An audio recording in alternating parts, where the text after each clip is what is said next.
आज की ताजा खबर दो टाइटंस की होने वाली है मुठभेड़, परंतु जबकि ये मॉन्स्टर्स की कहानी है इसलिए किंग ऑफ ऑल मॉन्स्टर्स के बिना ये अधूरी है। इसलिए गॉडजिला का उनके बीच आना नॉर्मल है। अब देखना ये है कि किस टाइटन के दिन पूरे हो गए हैं, कौन बनेगा गॉडजिला का अगला नाश्ता।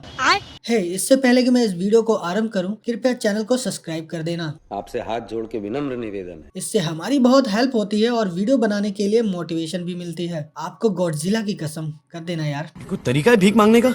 गॉडजिला एक्स कॉन्ग के दूसरे ट्रेलर पर बात करेंगे और बाप कसम ट्रेलर 2 बहुत धमाल था। हमने इस पर पहले भी 2 वीडियोस बना रखी है, यदि नहीं देखी हो तो पहले उसे देख लेना। जबरदस्त थ्योरीज को हमने उस पर डिस्कस किया था। इसमें से पहली थ्योरी जो कि इस बीच को लेकर था कि ये भी होलो अर्थ का एक रास्ता ही होगा, तो जी हाँ ऐसा ही होगा। ट्रेलर 2 ने कंफर्म कर दिया है, पर अभी तक हमें दूसरा सबसे बड़ा जायंट जो कि इसमें मेन बॉस विलन होने वाला है उसको नहीं दिखाया गया। मैं ये इसलिए कह रहा हूँ क्योंकि मुझे ये नहीं लगता कि स्कार किंग ही वो मेन विलन होगा जिसकी वजह से कॉन्ग को गॉडजिला की सहायता लेनी पड़े। पर इन्होंने स्कार किंग को बहुत अच्छे से प्रेजेंट कर दिया है, जो कि लड़ने में कॉन्ग और गॉडजिला से भी बहुत फास्ट दिख रहा है। और इसमें स्कार किंग को आप किसी जानवर की रीढ़ की हड्डी के साथ लड़ते देखोगे, जो कि पहले ट्रेलर में इसके कंधे पर लिपटा हुआ था। दैट मीन्स ये उसका मेजर वेपन होने वाला है। जैसे कॉन्ग के पास गॉडजिला के फिन से बना हुआ एक्स है और गॉडजिला का हथियार क्या है ये तो आप सबको पता ही होगा। गलत वाला हथियार मत समझना, मैं उसके एटॉमिक ब्रेथ की बात कर रहा हूँ। देखा जाए तो अपने लॉर्ड गॉडजिला के पास एक ही हथियार नहीं है। उसने किंग गिडोरा को केवल अपने न्यूक्लियर पल्स यानी कि एटॉमिक एनर्जी वेव से ही जला दिया था,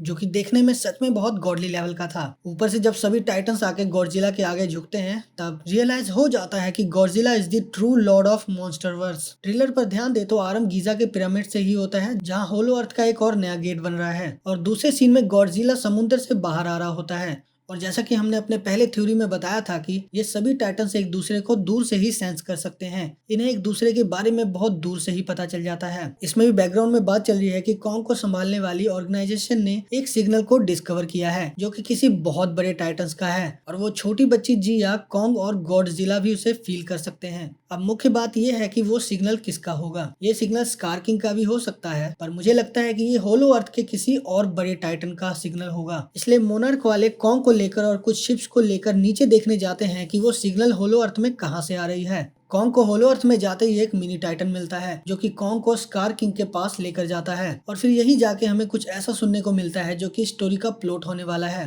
बैकग्राउंड में कोई कहता है कि जो हमें मिला था वो कोई सिग्नल नहीं था, बल्कि वो एक युद्ध का आवाहन था। इसका मतलब 2 तरह से हो सकता है। एक ये कि युद्ध का आवाहन स्कार किंग ने केवल कॉन्ग को भेजा था, या फिर ये भी हो सकता है कि अर्थ के दोनों सुप्रीम टाइटन्स कॉन्ग और गॉडजिला को भेजा था। अपने साथ मत जोड़िए, हमको अलग है। पर यार कॉन्ग को चैलेंज किया तो किया, यार गॉडजिला को क्यों? भैया वो लॉर्ड गॉडजिला है। पिछली बार उसने किंग गिडोरा के छाती पर लात धर के उसकी छाती फाड़ दी थी और गिडोरा के सर को मुंह में लेकर एटॉमिक ब्रेथ की पिचकारी से थूक के मार दिया था। तो तुम क्या हो बे स्कार किंग? तो इसका क्या मतलब हुआ? देख लो भैया, औकात से बाहर जा रहे हो। कहीं तुम्हारे नाम की ही तरह गॉडजिला तुम पर सैकड़ों स्कार ना बना दे। तुमसे ना हो पाएगा, हमें तुम्हारे लक्षण बिल्कुल ठीक नहीं लग रहा है, तुमसे ना हो पाएगा। पर इसमें हमें एक टाइटन की शैडो दिखाई जाती है जो कि मोस्ट प्रोबेबली गॉडजिला ही होगी, पर उसको दिखाया नहीं गया। बस एटॉमिक ब्रेथ से कॉन्ग पर शूट करते हुए टीज किया गया है। देखो, मैं इसे अपने वाला लॉर्ड गॉडजिला इसलिए नहीं मान रहा क्योंकि ये एटॉमिक ब्रेथ मारने वाला टाइटन होलो अर्थ में स्कार किंग के एम्पायर में है, पर गॉडजिला तो अर्थ के सरफेस पर गहरे समुद्र में रहता है, तो यहाँ कैसे आ सकता है? इसलिए मुझे ऐसा लगता है कि इसमें गॉडजिला एक नहीं होगा बल्कि 2 गॉडजिला होंगे। आई नो ये सुनने में बहुत अजीब लगता है, पर मैं बस संभावनाओं पर बात कर रहा हूँ। हो सकता है कि गॉडजिला इसमें स्वयं को विकसित करके अपने रंग को बदल रहा हो, इसलिए हमें 2 तरह के गॉडजिला देखने को मिल रहे हैं। इसके अलावा यदि बात करें तो देखने से लग रहा है कि गॉडजिला फिर से अनकंट्रोल होने वाला है, तो हमें फिर से ह्यूमन प्रोटेक्टर कॉन्ग और ओशियन किंग के बीच मुठभेड़ देखने को मिल सकती है। इन सबके अलावा कॉन्ग के हाथ के गॉन्टलेट की बात करें तो ये गॉन्टलेट इसलिए भी है क्योंकि स्कार किंग के एम्पायर में जो लड़ाई होती है उसमें कॉन्ग का हाथ टूट जाता होगा, और ऐसा 100% हो सकता है कि अननोन एटॉमिक ब्रेथ के अटैक से उसका एक्स भी टूट जाएगा, जो कि बहुत अजीब बात है क्योंकि ये कुल्हाड़ी बहुत स्ट्रॉन्गेस्ट वेपन था जिसे कॉन्ग के पूर्वजों ने गॉडजिला के फिन से बनाया था। इस एक्स की मजबूती का अंदाजा इस बात से लगा सकते हो कि इसी से कॉन्ग ने मेटा गॉडजिला के हाथ काट दिए थे, और कॉन्ग ने एंड में इसी एक्स के साथ गॉडजिला से लड़ाई भी लड़ी थी। और आप सोचिए, इस मजबूत एक्स को इस अननोन गॉडजिला ने अपने एटॉमिक ब्रेथ से ही डिस्ट्रॉय कर दिया। तो हे दोस्तों, मेरे पास बस यही थ्योरी थी जो मुझे पता चल पाई, और भी बहुत कुछ कहने को है पर वीडियो को एंड करना चाहूंगा। बड़ी वीडियो बनाने का कदाचित कोई फायदा नहीं होगा, अब डायरेक्ट मूवी को देखकर ही बात करेंगे। तब तक के लिए देखते रहे कॉमिक क्रेज। वीडियो पसंद आए तो लाइक शेयर करें। जय सनातन।